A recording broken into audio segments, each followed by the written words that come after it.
Hah? Kaki seorang anak nggak bisa lepas dari kuburan ibunya gara-gara durhaka? Wah, asli ini jadi pelajaran banget nih ceritanya. Nih, buat kalian yang masih pada punya orang tua, kalian harus dengerin cerita ini baik-baik. Terus kalau bisa share sebanyak-banyaknya supaya semakin banyak orang yang tahu dan nggak durhaka lagi sama orang tuanya. Jadi cerita ini terjadi di Malaysia, tepatnya di Sabah di bulan September tahun 1994. Saat itu ada seorang anak perempuan, sebut aja namanya Ati. Suatu hari, Ati ini minta uang sama ibunya yang lagi sakit-sakitan. Dia minta uang sebanyak 20 ringgit. Atau kalau misalkan rupiahnya itu mungkin sekitar 60 ribu buat main sama teman-temannya. Tapi ibunya ini jawab, maafin ibu Ati, ibu lagi nggak punya uang. Tapi pakai bahasa Melayu ya, kalian jangan pada protes. Nah di situ Ati itu bener-bener marah besar. Terus dia bilang nih ke ibunya, ibu setiap Ati minta pasti nggak ada. Tapi kalau abangnya minta semua pasti dituruti. Terus karena emosi banget, Ati nendang ibunya sampai ibunya itu jatuh dan kesakitan. Terus setelah itu Ati masuk kamar, nggak memperdulikan ibunya ini. Sekitar 1 jam kemudian Ati keluar kamar dan menemukan kalau ibunya ternyata udah kaku.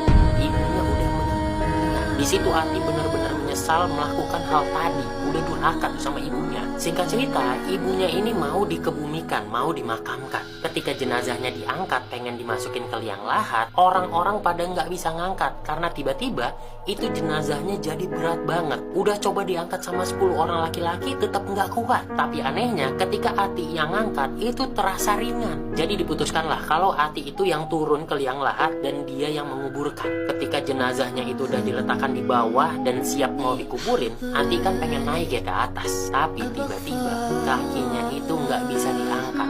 Kakinya itu nempel di tanah, seperti tidak diperbolehkan keluar dari kuburan. Berbagai cara dilakukan, tapi tetap aja tuh kakinya nggak bisa lepas, tetap bener-bener nempel di tanah. Di situ Ati langsung memeluk ibunya, nangis-nangis minta maaf. Dia pun sampai ngomong, Bu, maafin Ati udah durhaka sama ibu, udah nendang ibu, tolong lepaskan aku.